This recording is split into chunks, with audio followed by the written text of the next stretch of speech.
Semi-private training is a revenue home run in gyms. So how do you know if you're ready to set up this revenue stream, and how do you launch the service? You're going to find out today. Daniel Purington is a two-brain mentor and the owner of Woods Lawn Fitness in Oregon. He specializes in generating revenue outside the big group model. Daniel, welcome from Oregon. How are you? Good. I'm great. Thanks for having me in this morning, Mike. I am pumped up to talk about this because we're going to help some gym owners make some money. Before I ask you my first question, I'll give a very short summary. Small group, one coach, one workout modified for a small number of people. It's usually like 4, 6, something like that. They're doing variations of a workout. Semi-private, different. One coach, personalized workouts delivered to about 4 people, can be less, 2 to 4 at the same time. It's essentially personal training in the same space, and it takes a lot from a coach to deliver 4 programs to 4 different people, but it's very possible if you have great coaches, and these are high-value programs that make money in gyms. So I want to know, Daniel, as an expert two-brain mentor on this subject, what kind of revenue is possible per hour with small group and semi-private training versus big groups? Yeah, so with ours, we do majority small group private training. We do a little bit of the semi-private. So I'm going to kind of stay more towards the small group. Yep. But I did some quick numbers when you sent this over to me. For a 1-hour session with our 6 people in our small group private training, we're looking at about $230 for an hour. And then for our group, we're looking at, with the same 6 people, you're working at about $80. When I was running a group class, I was making like 18 sometimes an hour. Yeah, like yeah. 3 people, $7.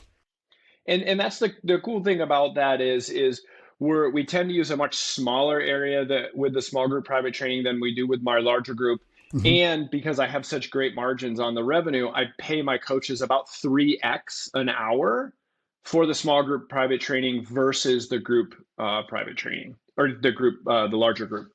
Is it fair to say this is a career building tool in a gym for a gym owner?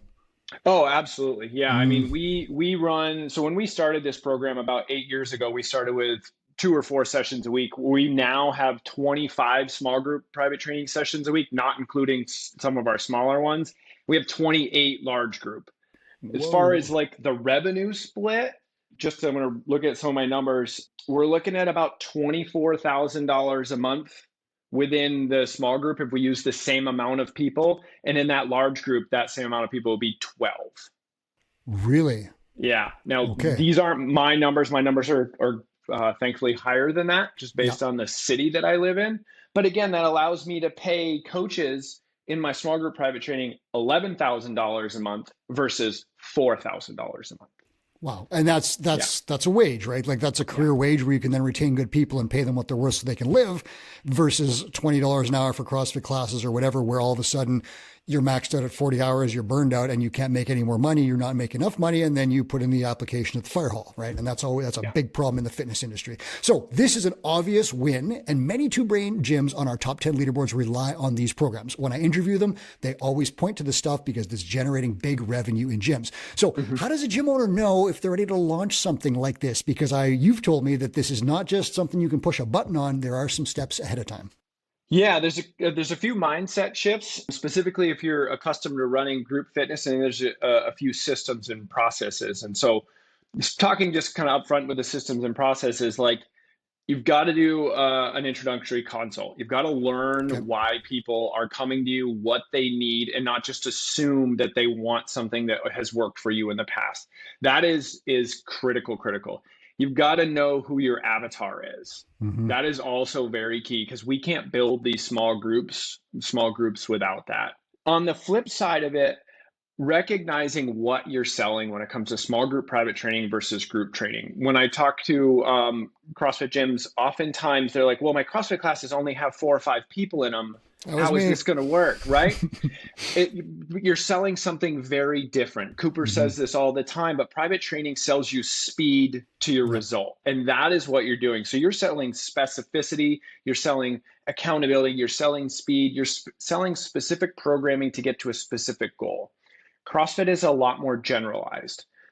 So the subtle nuances there are critical. And as we move down along the list, I would say the next most important thing system-wise is your organic messaging. We grew our small group private training, and all the mentees that I work with, the first thing we do is grow it within your doors. right? They're already purchasing fitness from you. That know, like, and trust continuum is Yeah. ongoing. Don't forget that. Like, lead nurture is equally as important as member lead nurture. Your Hmm. members are your next best client here. So if you don't have a strong organic media, you're not doing emails, you're not doing in-house stuff, you're not using sugar water, whichever posting board, Hmm. your coaches aren't trained on how to talk to this stuff, you don't have an audience that's right for your knowledge and for this program. So deploying it before you do those things really ends up having it fall flat on its face. Before you get to the next one, listeners, I'm going to give you a summary here. If you are just dumping every person who comes to the door into big group classes, and it's just like, in you go, there's no on-ramp, there's no consultation, you just go right into big group classes, you don't blog, you don't have any of these services like personal training or anything else, and you just start saying, I'm doing small group training and I'm raising your prices, it will not work. That's just not going to work. And if you're doing this like by accident, because I did this, I ran big group classes, which were at 5 o'clock at noon, were 20 people rocking the whole deal. And then at other times, 3 or 4 o'clock, there were 2 or 3. I was running small group by default. I can't just tell those people at that point, oh, your membership price doubled, right? Like none of that works. Like all of this is a bad plan. What Daniel laid out is based on the prescriptive model where you're going to get people in the door. You're going to sit down, you're going to find out who they are, and you're looking, you have your avatar in mind and you know how to solve their problems. You'll talk to them, find out what they want to do, what their problems are, what they want to accomplish. You'll prescribe them a solution that would be, I know that you need to do this by this point. I'm going to recommend this program. It could be PT, it could be small group, it could be big group, but you have options there and you have to start telling your inside members, your current members, that this program could solve your problems faster. If you have none of those things available to you, if you're just dumping people in a big group, don't consider this yet. You got to talk to a guy like Daniel who can help you. What else have you got on that, Daniel? So if you're running just exclusively big group, you've got to work out some of your logistics. Oftentimes when we have big groups, you know, the people fill the space that we have. So it's dialing in some of your big groups. And this is really critical because you don't want to all of a sudden bring in this small group and push your big groups over without having the conversation. Animosity can develop very quickly in that environment. So getting that involved is something that can be missed. Do we have a separate area? So our small group private training has a separate area. It's got separate Bluetooth for speakers, separate weights. It's got everything. It feels different. That's good. The music selection's different. The whiteboards are different. The way that we talk about it's different. So you can do some subtle things that differentiate this. And you can do this in an open gym. Like we'll use lines of weight trees or things like that just to kind of give that subtle line. The coaches know what it is. Running logistics with the coaches. So before launching this, hey, this is how this is going to run. This is where they're going to go. Like these practice runs so it feels professional. Again, we're selling speed. We're selling accountability. We're selling a higher level here. The members should feel that day one. Yeah. And here's the thing. I'm going to just jump in with this one. Goal review sessions. Listeners, if you are not doing goal review sessions every 90 days, you need to start them because at that goal review session is the perfect time to say to a big group client, hey, I've noticed your attendance is spotty. What's going on? They're like, I'm not making enough progress, whatever. I'm bored. I have a new program launching. It's called small group or semi-private training. I think it's going to help you get to your goals faster because we're personalizing some stuff in this semi-private program. You get your own program, the whole deal. And this is a way to roll out these programs. Again, it's not available to you if you don't do goal review sessions. In goal review sessions, Two Brain data proves that revenue goes up, retention goes up, average revenue per member goes up. They are the key to everything in a gym. If you're not talking to your current members, you are lost. Start doing that. Daniel, what happens if a gym just launches, I think it's obvious, but we'll just lay it out. What happens if a gym just launches a program like this without any of the prerequisites that you have laid out? You're going to get frustrated right off the bat. You're like, this doesn't work with my gym. Like we've learned that with, no sweat intros don't work here. They don't work because we don't have the foundation set up. And so, yes, the numbers are great. Yes, it's awesome to pay a coach this. It's really amazing to be able to provide your members with faster results and better results.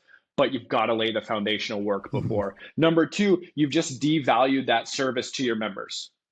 You just showed it out like, we can't fill it. Now we've got to backtrack. Now we've got to have some form of a waiting period before we can go back into it. And just really to piggyback off the goal reviews, I cannot emphasize any more than you already had. Like goal reviews are critical. We built this program based off of members within our gym.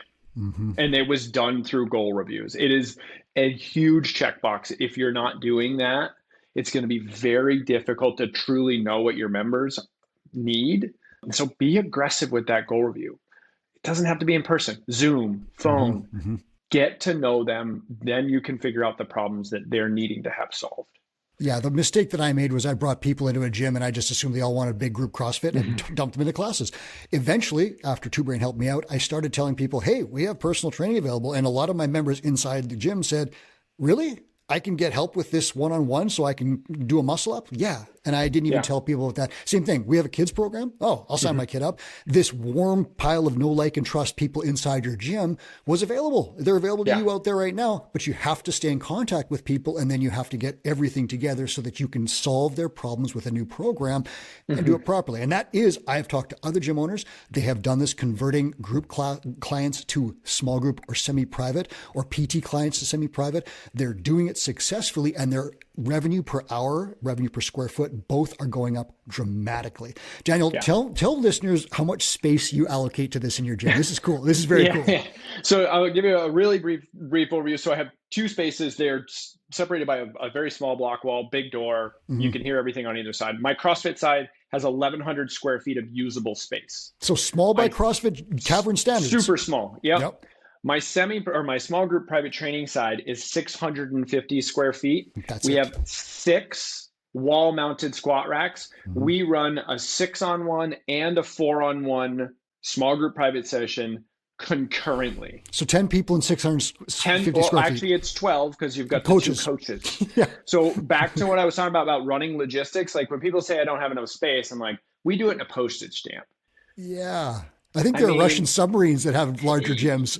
You can, like, the office I'm standing in now is half the size of my small group private. Isn't that incredible? So listeners, think about that. Think about the revenue per square foot. And Daniel mentioned this before the show, so I'm going to steal something from him here, but real estate isn't getting cheaper. Your rent is not going down. This is an awesome, awesome way to maximize revenue per square foot because you don't need a ton of space. And I want to add a little piece to that too, is it also is a great way to maximize what you pay your coaches. This year, we had 2 coaches buy houses in our neighborhood. You can't do that on a $20 an hour group class usually. It's one of the things that I'm most proud about. Like both of those coaches get 100% of their home income, their own personal income from our gym. Wow. Yeah. I'll ask you this, and we don't have to get into the deep weeds, but just the high level, how do you manage 12 people, 10 plus 2 coaches in that small space? What's the plan? So with our small group private training, you always pair people up because most of it is done in a strength training format. We're not doing a lot of high intensity intervals, so we don't have to worry about space. We're not doing a lot of explosive or dynamic movement. Box jumps aren't happening. Power cleans aren't happening. And then we role play. So we've been running this program for about 4.5 years. The first year we role played, we did logistics, we did this and that. So now the coaches submit their programming 2 weeks in advance. And then the thing that I look for is there going to be flow with this? Can we run an on-ramp over here while we're running this? So logistics really, really play a huge role. And all the way down to where you set your squat racks up, where are your barbells, where's your weight tree stand? What is in there that really doesn't need to be? You can get people ridiculously fit with a small amount of equipment. Yeah, so you're programming for the space and for the audience. You know your avatar. You know, a coach is not programming 70-foot sled pushes and dynamic muscle ups plus snatches or something like that. So Amanda plus sled pushes, like that's just not happening in that space. You don't necessarily need to do that. No, that's where the other spaces are for. So this is a very, very different program and you can maximize these small spaces. So we've laid out essentially like what the benefits are, the prerequisites. We've given a look at your program. Let's talk about the high level steps of how to sell something like this. So what do you do to fill a program? Yeah. So when I talk to mentees about this, and this is what I recommend people starting out that don't have this program, is first off, we want to look, are you doing private training? If you're not, then nope. And if you're not doing a 2-on-1 or a 3-on-1, we need to look at that. If we have passed all those, I recommend people doing a beta test, selling an 8-week program. The people train 2 times a week, same days, same times, with specificity. So ours typically starts with a hip thrust block on day one, and then day two is going to be some form of horizontal pressing. Mhm. We'll do accessory work for the opposite on each week, and then there's midline work, core work, things of that nature in both sessions. We're going to sell that out first and deploy that. To current members? Yep, to current okay, members. there you go. Yeah. And the deal is with the coaches, because I don't sell them anymore. If we're starting a new one, they need to come to me with 3 members whose problem this solves. One of the big mistakes, especially in CrossFit gyms, is people try to build programs around what coaches like to coach and not what their members need. Do not make this mistake. Yeah, it's a big one. Within my demographic, and I would suspect a lot of the demographics, handstand push-ups are more of a novelty and not actually going to get people to the results they want. So don't just assume like I'm really good at handstand walking. People want to learn how to handstand walk. Goal reviews, no sweat intros, talk to your members, make sure like what we're deploying in this 8-week block is solving the problems that people are talking to us about. Okay. So that's an internal plan. Now, when we move, let's say we're going to start looking for outside clients. Let's say we got some roots down. We have some inside people doing this program and we've got, a little bit of momentum. What do we do outside? Are you basing this now on the prescriptive model? How are you selling people into that program? Yeah, so we'll fast forward 4 years, and I want to reiterate that. We're fast forwarding 4 years, okay? Right. This is not how you should start the program. We have a small group private training on-ramp. No one can come into it now. We have 80 members in our small group private training program. To give you an idea, I have 110 in my CrossFit program. Wow. So it's big, and it's not nearly as flexible.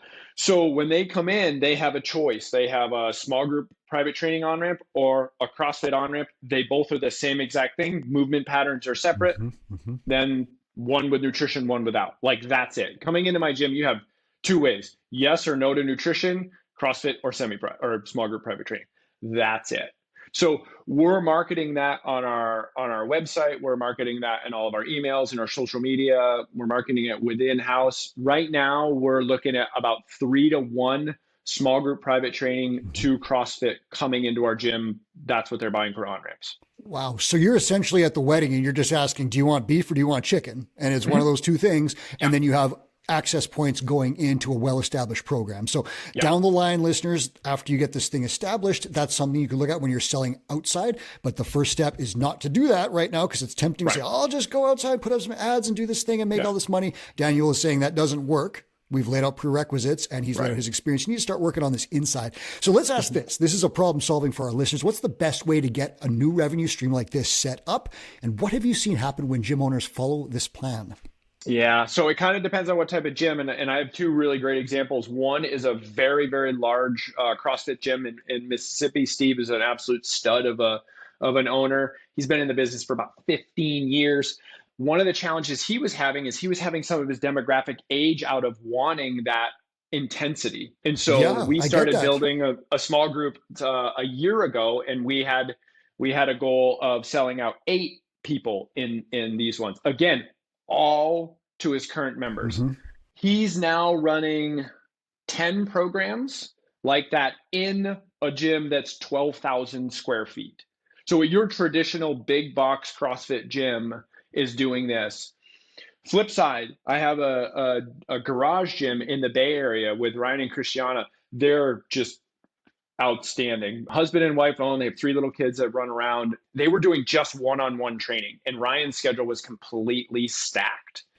We started pairing people up. Then we ran into a calendar problem. Then we established solid baseline. Now he doesn't accept anyone in a 3-on-1 or bigger. Like everybody's got to be in a minimum 3-on-1. He gets to take Wednesdays and Thursday afternoon off now to go to gymnastics with his daughter. He took a 2-week vacation in Kansas with his wife to see their family. And now instead of having to cover 30 clients, they're talking about covering 10 to 12 sessions.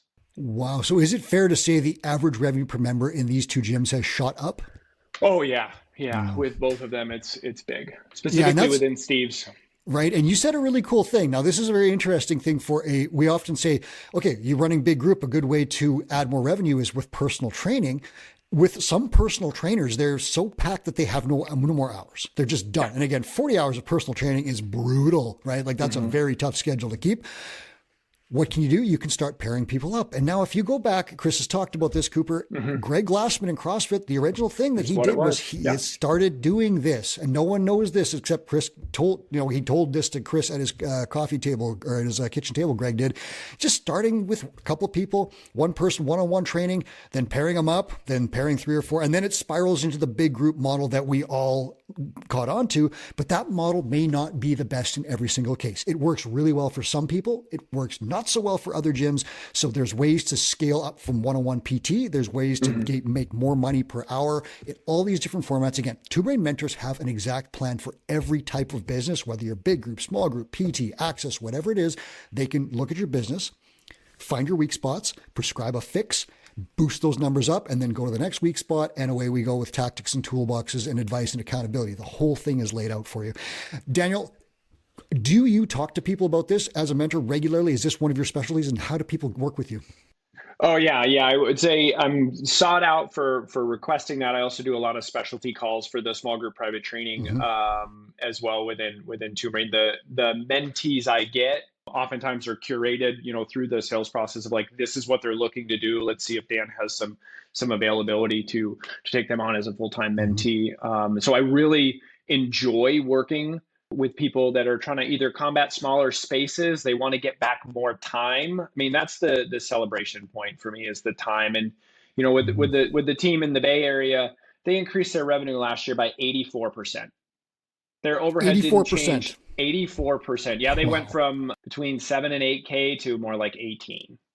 Oh, that's life-changing numbers, right? That's incredible stuff. They went to Disney World.